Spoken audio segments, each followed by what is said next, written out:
Il y a beaucoup trop d'investissement juste pour une intro. Salut à tous, moi c'est Maëlième et on se retrouve pour un nouveau moment créatif. J'espère que vous avez bien compris ce que je voulais démontrer dans l'introduction. Je pense qu'il faudrait expliquer aux fabricants de machines à coudre que faire des pédales très légères, c'est très pratique pour le transport. Mais par contre, à l'utilisation, c'est vraiment une galère puisque assez rapidement, on va avoir la pédale qui va avoir tendance à s'échapper et on finit par coudre soit complètement avachi, soit par passer les trois quarts du temps à retirer sur la pédale pour avancer. Donc c'est pas forcément pratique. Sur les réseaux, il y en a plusieurs qui ont proposé des solutions sur le sujet. Moi, j'ai pas trouvé forcément ce qui me plaisait, à l'exception d'un morceau d'idée, et j'ai fini par créer un petit peu une solution à ma sauce. Donc c'était ce que je voulais vous présenter aujourd'hui. Et donc, je vous présente mon prototype. Hein, voilà, donc c'est ceci. C'est un support de pédale de machine à coudre et c'est vraiment antidérapant. Moi, j'ai aucun souci maintenant. La pédale, elle reste vraiment littéralement pégée au sol. Donc, pourquoi pas, je vous propose ce principe-là. Donc pour le matériel, on ne va pas avoir forcément besoin de grand chose. Je pense que pour 4-5 € on peut s'en sortir. Moi j'ai acheté ceci, donc c'est du tapis antidérapant, ça se présente comme ça. Voilà, et c'est fait en caoutchouc, en plastique, je sais pas trop. Et c'est vraiment antidérapant. Regardez, je le mets sur ma machine et j'arrive à lever ma machine, mais j'arrive pas à faire glisser le plastique dessus, donc ça montre bien que ça pègue bien. Donc ça, moi je le trouve dans les magasins de discount. Je l'ai trouvé chez Action et je crois qu'il était à 1,50 €, mais vous pouvez le trouver dans votre rayon produits ménagers, je pense, dans votre supermarché ou dans les autres bazars. Voilà. Et en plus de ça, on n'a vraiment pas besoin de grand chose. Donc moi je crois, je ne sais pas si je l'ai dit, mais je l'ai payé 1,50 € le grand morceau comme ça. Et vraiment, vous allez avoir besoin peut-être de 10-15 cm, pas plus. Donc même si vous n'utilisez pas tout, vous pouvez certainement le réutiliser pour d'autres choses, comme par exemple pour votre vaisselle. Hein. Voilà. Ensuite, il va vous falloir des chutes de tissu pour faire le tour de notre repose-pédale. Et l'idée, c'est de faire aussi un petit peu de poids pour pas trop que ça bouge et pour éviter que éventuellement la pédale ne s'échappe sur les côtés, même si ça m'est pas arrivé. Et donc pour ça, pour faire du poids autour, puisque le principe ça va être ça, hein, c'est de faire un tube sur la partie supérieure de la pédale. Pour une fois, on va apprécier ça. Et je suis fière de ma blague. On va pédaler dans la semoule. Puisque moi, du coup, j'ai fait le poids dans le tube avec de la semoule. Voilà, donc ça c'est un proto. Mais c'est pas grave puisque de toute façon c'est quelque chose qu'on va mettre au pied, qui va être par terre, qui va traîner. Donc bon, ça ira très bien. Et puis en plus de ça, comme moi j'ai une machine à coudre et une surjeteuse, chacune aura son petit tapis. Ce qu'on va faire, c'est que je vais vous montrer, vous allez faire du patronage avec moi, c'est vraiment très très facile à faire. Donc je vais vous montrer exactement comment on réalise ceci, donc pour avoir quelque chose à la mesure de votre pédale. Et on y va, hein, c'est parti. Ah oui, au fait, joyeux Noël. Ah oui, au fait, bonne année. Bonne Saint-Valentin et joyeuse Pâques. Ouais, ça fait un petit moment que je suis pas venue. Si vous voulez des explications, c'est tout simplement parce que, comme je l'ai expliqué dans mes précédentes vidéos, je suis en train de préparer le CAP. Donc j'essaye de consacrer le temps libre que je peux à cette activité. Et donc c'est pour ça que j'ai été beaucoup moins présente ces derniers temps. Et en plus de ça, je l'ai déjà dit à maintes reprises, mais bon, voilà, on va pas s'éterniser là-dessus, mais j'ai des soucis de santé qui font que j'ai pas mal de rendez-vous, donc ça aussi ça me prend du temps, donc ça demande beaucoup d'énergie. Les vidéos, ça prend aussi pas mal d'énergie, donc voilà pourquoi ces derniers temps ça a été un petit peu au ralenti, sachant qu'en plus de ça, et je suis un peu déçue, c'est qu'en début d'année j'avais préparé une vidéo qui était vraiment pas mal sur l'upcycling d'un plaid qu'on m'avait offert il y a très longtemps. Et comme cette année à Noël, j'ai eu pas mal de plaids, bah, j'ai voulu réutiliser ce vieux plaid que j'avais pour en fabriquer une veste d'intérieur. Vous savez, les grosses vestes, effectivement, bon, c'est pas très sexy, mais c'est des grosses vestes qui tiennent bien chaud quand on est en plein hiver. J'avais tourné la vidéo, j'étais super contente de moi et en fait bah, quand j'ai voulu faire le montage, j'ai eu un gros souci avec bah, les caméras. Donc j'en ai une qui a frisé et donc c'était la caméra qui était surtout sur le côté technique où chaque fois que je montrais quelque chose, je montrais à cette caméra-là, donc rien n'était exploitable. Donc bah, j'ai dû abandonner cette vidéo, ce qui est dommage parce que franchement j'y ai passé du temps et je me suis vraiment plu à la faire. Et comme c'est de l'upcycling, ben, le plaid je l'ai plus puisqu'il est transformé, donc je peux pas la retourner en fait. Alors qu'il y a d'autres vidéos comme par exemple celle-ci, je peux la retourner si jamais il y a un souci. Voilà, donc bah, c'est parti, hein, on y va. Allez, donc pour le patronage, il n'y a rien de bien compliqué. Ça va ressembler à ça une fois terminé, mais je le refais avec vous et de toute façon je voulais y faire quelques petites modifications. Donc ça, ça va être la partie qu'on va découper dans le plastique. Hein, voilà, ça représente tout simplement le support. Euh, et après il y aura une pièce comme ça qu'on va faire un peu plus grande. Là je trouve qu'elle était un peu petite et c'est la pièce qui va nous servir à faire le contour. Donc pour faire ceci à vos dimensions, dans un premier temps, vous allez prendre votre pédale. Généralement, on a tous à peu près les pédales qui font la même dimension, mais j'ai vu qu'il existait certaines pédales, notamment elles sont blanches ou un peu grises, qui sont un peu plus larges. Je crois que c'est chez Brother qu'elles sont comme ça. Et après, il y a aussi des pédales carrément grosses comme ça. Je ne sais pas pourquoi d'ailleurs, il y a des machines qui ont ce type de pédale, mais bon voilà. Là, l'idée c'est que vous fassiez vraiment votre support sur mesure par rapport à votre pédale. Donc première chose à faire, c'est de prendre les mesures de votre pédale. Pensez bien, moi je la plaque, comme ça au moins on voit aussi, on prend aussi cette partie-là en considération. Donc moi ma pédale elle fait à peu près 14 cm et en largeur elle fait, allez je pars sur 10 cm. 10 cm de largeur, voilà. Donc du coup il va falloir que je fasse un support qui puisse accueillir une pédale qui fait 14 cm de hauteur par 10 cm de largeur.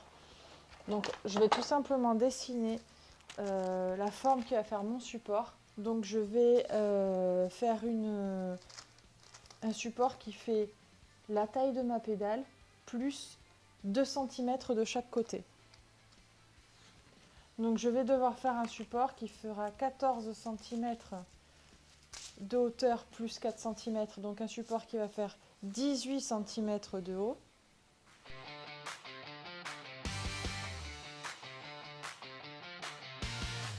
Par donc 10 cm plus 2 cm pour chaque côté, donc ça nous fait 14 cm.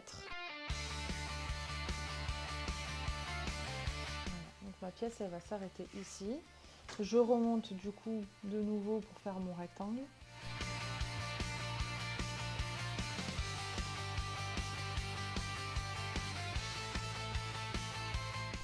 Et moi ce que j'avais fait donc sur la version précédente, c'est que j'avais arrondi les bords parce que c'était plus facile selon moi d'avoir des bords arrondis pour pouvoir y mettre ensuite la bande pour la deuxième pièce du patron. Donc en fait, il vous faut arrondir les angles.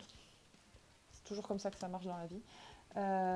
Et pour cela, vous avez plusieurs solutions. Soit vous avez, comme moi, des perroquets, des pistolets, où vous avez différents arrondis et même des cercles à l'intérieur. Ou alors vous pouvez prendre, si vous avez chez vous un verre, une pièce de monnaie pour faire un petit arrondi un peu sympa. Donc moi, je le fais avec le bord de ma règle.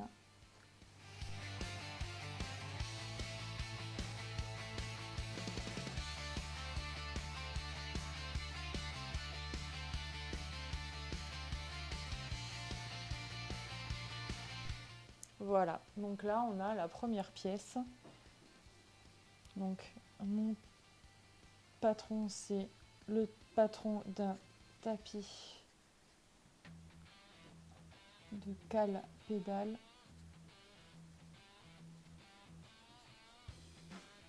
Donc là, on va découper 2 fois cette pièce dans l'antidérapant.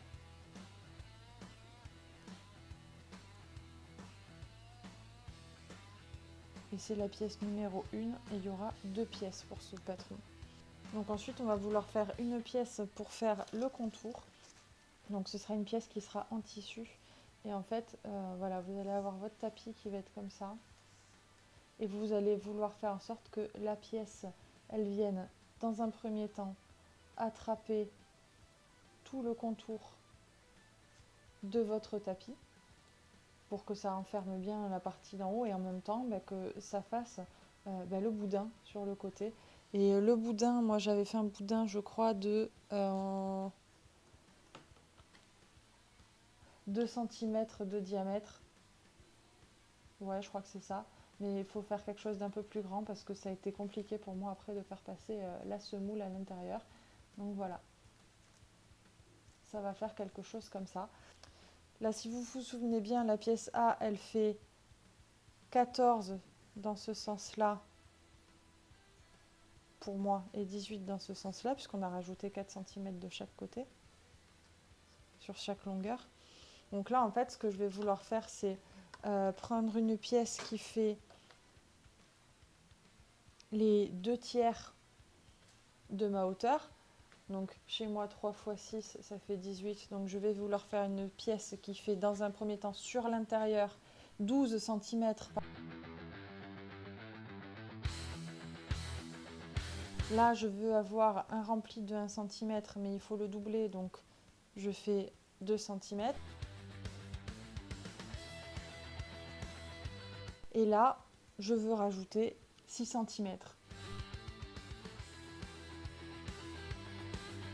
Donc en fait, vous allez faire une pièce comme ceci, avec 6 cm pour pouvoir faire le boudin, plus les 2 cm qui vont servir à, comment dire, à attraper l'intérieur de votre partie comme ça en plastique. Et si là, ici, elle fait 14 cm, il faut que j'enlève 2 cm, je fais 12 cm en haut. Et je redescends pareil à 12 cm.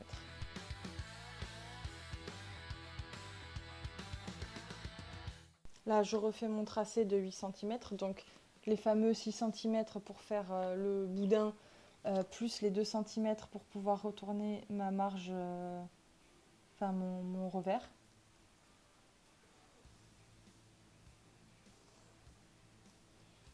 Et donc là, ça va être pareil. En haut, il va me falloir 8 cm. Ouf, je rentre pile poil.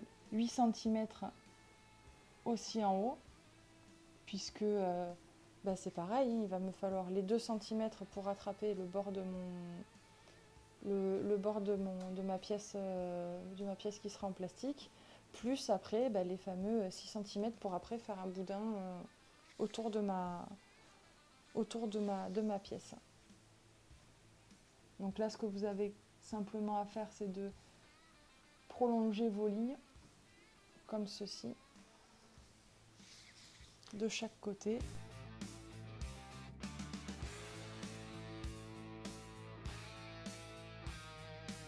Et là, pareil, on se fait des arrondis.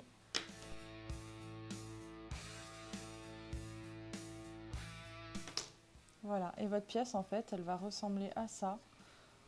Après, vous le faites vraiment en dimension que vous voulez. L'idéal, c'est tout simplement que vous ayez 2 fois 1 centimètre, en fait, pour que vous puissiez attraper dans votre...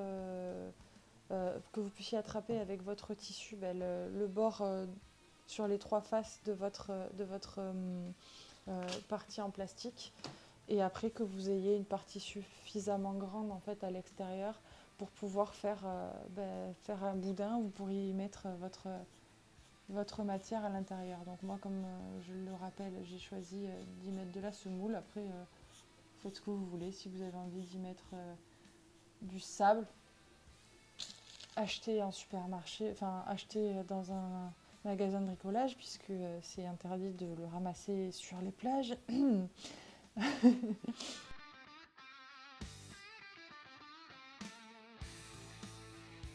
Donc ça, voilà, c'est la pièce B. Donc comme je l'expliquais, 2 cm de chaque côté qui serviront. Donc vous aurez 1 cm pour le repli et 1 cm pour pouvoir attraper votre bout de tissu. Et après, là, vous avez l'espace qu'il vous faut pour le boudin. Et c'est ça qu'il faut penser, c'est ça que je ne vous ai pas dit, c'est qu'en fait, vous allez avoir 1 cm, en fait, ici. Ce centimètre-là, ça va être le centimètre pour faire pareil, le repli et faire en sorte que vous ayez votre petit boudin. Voilà, donc c'est toujours le patron pour le tapis cale pédale.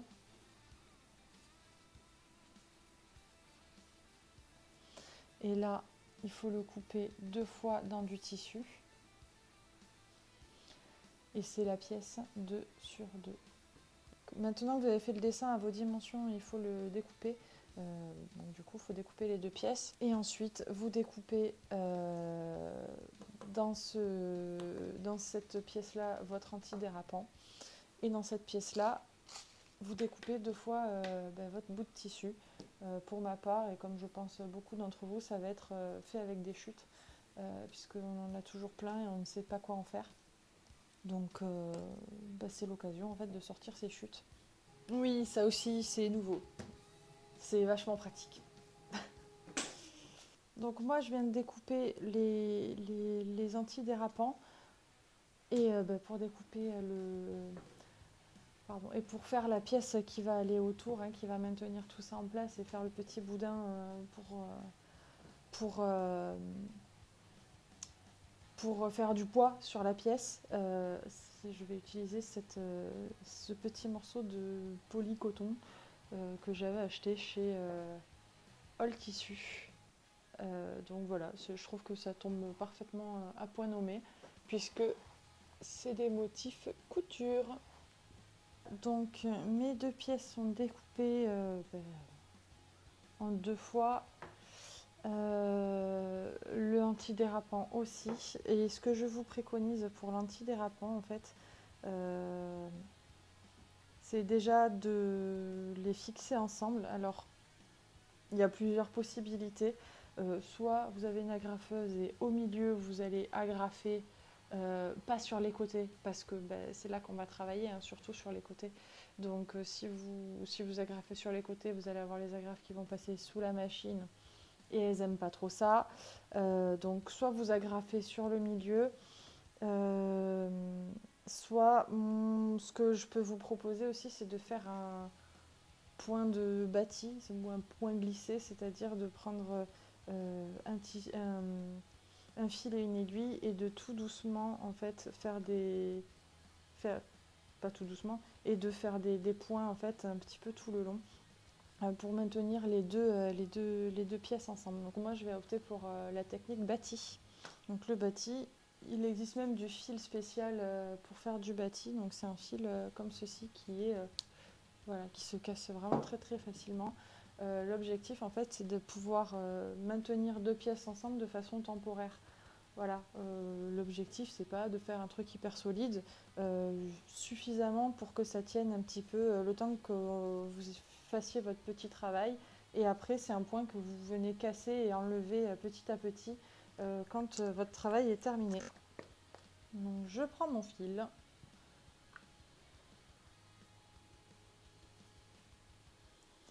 Et c'est parti.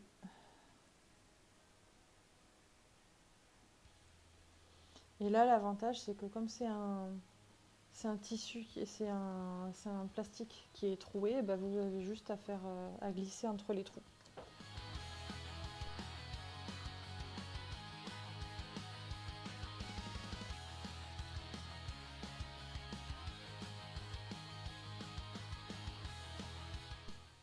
Donc voilà, maintenant on en a terminé avec toutes les découpes et la préparation. Maintenant il est temps de passer à la machine. Donc pour ça, on va redescendre d'un étage. Bon, comme vous avez dû vous en douter, mon micro a cessé de fonctionner. Donc toute la partie de la vidéo qui concerne l'assemblage n'a pas de son. Mais c'est pas plus mal parce que je me suis rendu compte qu'à plusieurs moments je cherchais mes mots. Donc au final, que je redouble en voix off, c'est pas plus mal. Pour commencer, on va s'attaquer à la couture uniquement du tissu qui va venir envelopper notre tapis antidérapant. On commence dans un premier temps par coudre la partie extérieure de notre tissu. Donc on met les deux bandes endroit contre endroit et on va venir coudre à 1 cm du bord sur tout le tour. Et ce que je fais de chaque côté, c'est que je fais un petit repli de 1 cm. C'est ce qui va nous permettre d'avoir un joli bord fini plutôt que d'avoir les fils qui s'effilochent quand on va retourner notre tissu.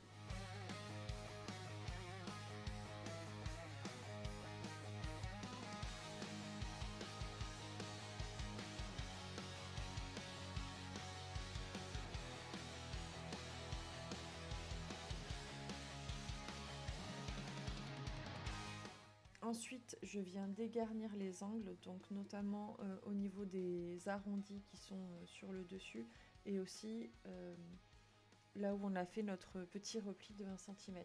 Comme ça, quand on va retourner notre tissu, on aura de jolis arrondis et de jolis coins. Il n'y aura pas trop d'épaisseur à cet endroit-là. Et une fois que c'est fait, il faut retourner le tissu et mettre un petit coup de fer pour bien plaquer les coutures. Maintenant qu'on a notre tissu sur l'endroit et bien repassé, on va faire une piqûre à 2 cm du bord, donc sur le bord intérieur. C'est ce qui va servir à fabriquer en fait notre tube où on va pouvoir ensuite y glisser à l'intérieur la matière pour faire du poids pour notre tapis. Donc on fait une couture à 2 cm du bord.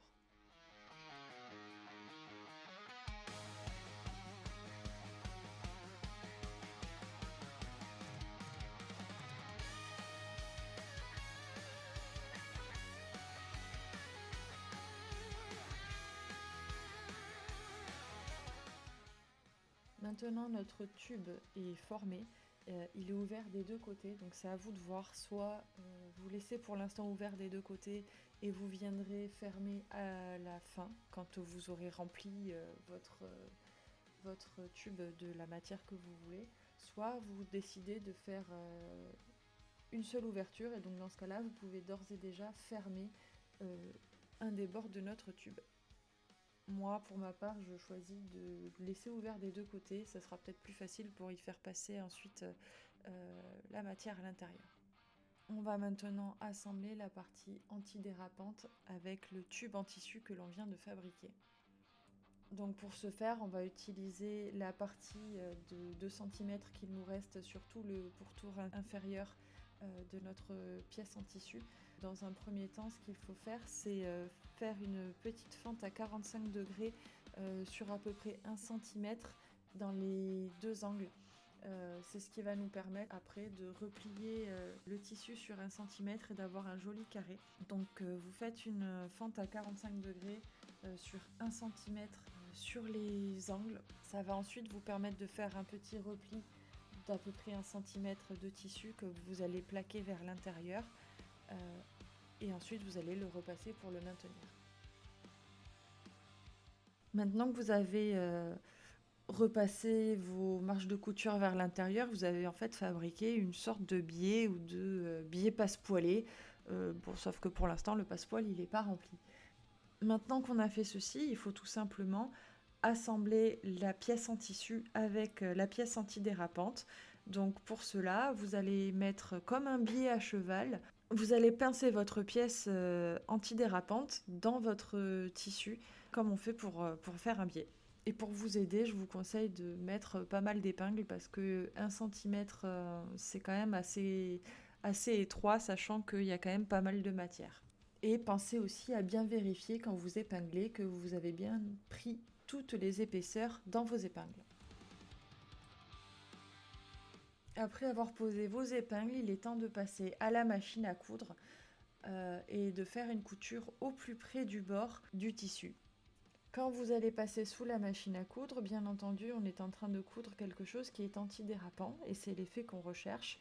Donc il va avoir beaucoup de mal à glisser sous le pied presseur. Pour que cela glisse, ce qu'il vous faut mettre sous la pièce, c'est un morceau soit de papier de soie, donc c'est le petit papier qu'on retrouve très souvent dans les coffrets cadeaux ou dans les boîtes de chaussures. Si vous n'en avez pas, vous pouvez utiliser aussi du papier à patron ou alors du papier cuisson. Ou alors, si vous avez aucun de ces 3 types de papier, eh ben, vous pouvez tout simplement utiliser du papier classique d'imprimante. Le seul problème que je pourrais trouver à ce type de papier, c'est que on a un peu de mal des fois à le détacher une fois que c'est terminé. Il y a toujours des petits bouts qui restent coincés et il faut les enlever patiemment à la pince à épiler. Mais bon, sinon du papier cuisson, du papier journal ou le papier à patron, si vous en avez, ça peut vous aider à faire glisser votre pièce. Maintenant que nous avons solidarisé notre pièce de tissu avec notre pièce antidérapante, pour avoir une jolie finition en bas, moi je conseille de mettre une bande de biais sur toute la partie qu'on n'a pas assemblée en bas. J'ai pris un biais pour ma part de 20 mm et je vous conseille de mettre un minimum 30 mm, voire peut-être même 40. Ce sera plus facile pour épingler tout ça et de faire tenir tout le sandwich ensemble. On passe une nouvelle fois à la machine et là on n'oublie pas encore une fois de mettre un papier en dessous pour justement permettre à ce que notre pièce glisse plus facilement sous la machine. Il ne vous reste plus qu'à garnir votre tube avec la matière de votre choix et à refermer les ouvertures qu'on a laissées justement pour pouvoir remplir nos tubes. Vous pouvez fermer vos ouvertures soit par des points invisibles à la main ou alors à la machine, mais faites bien attention à ne pas renverser votre garniture complètement dans votre machine parce que je suis vraiment pas sûre qu'elle apprécierait ça. Et la maison décline toute responsabilité si ce type d'incident venait à se produire. Bon, je viens de me rendre compte au montage que mon micro a coupé en plein milieu de mon tournage, donc je retourne la conclusion. Voilà, donc je vous présente mes 2 tapis. Donc ça, pour rappel, c'était le prototype que j'ai réalisé, donc le tout premier tapis que j'ai fait, où le boudin est quand même, la version déjà est plus discrète, mais le boudin était plus petit et j'ai eu pas mal de soucis pour faire passer la semoule, sachant qu'en plus de ça j'avais pris une semoule un petit peu épaisse. Donc là, la version elle est beaucoup plus large et donc beaucoup plus garnie, donc c'est plus lourd aussi. Mais là, j'ai mis, je crois, 5 minutes à garnir de ce moule, alors que ici, franchement, je crois que j'y ai passé au moins une demi-heure parce que vraiment, ça a été très difficile de tout faire passer. Donc voilà, écoutez, j'espère que ça vous a plu, que ça vous a aidé, que ça vous a donné des idées. N'hésitez pas à me dire dans les commentaires si vous avez d'autres astuces ou si vous avez réalisé vous aussi ce petit tuto tout simple. Euh, Écoutez, j'espère que cette vidéo vous a plu. Je pense que je vais tourner d'autres vidéos, mais plutôt un peu format vlog, parce que j'ai pas mal de tissus derrière là à coudre. Et maintenant que j'ai un peu plus de connaissances en matière de couture, notamment habillement, je vais me faire. J'ai pas mal d'idées de choses que j'ai envie de me faire, de me coudre. Et avant, j'avais peur parce que j'avais jamais fait de vêtements. Là, maintenant que je m'y connais un petit peu plus, c'est l'occasion. Et puis voilà, si c'est quelque chose qui vous plaît, qui vous intéresse, n'hésitez pas à me le dire en commentaire. Voilà. Je vous remercie à tous de m'avoir suivi. N'hésitez pas à liker, booster, commenter, tout ce qui est fini en et qui permet de faire en sorte que cette vidéo elle soit de plus en plus recommandée et de plus en plus visible sur YouTube. N'hésitez pas à le faire. Voilà.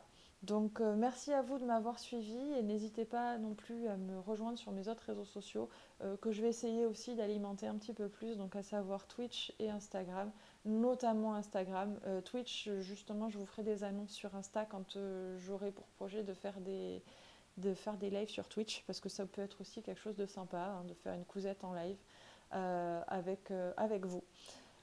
Je vous remercie à tous de m'avoir suivi. Je vous souhaite une bonne journée, soirée, bonne nuit et à très vite. Salut!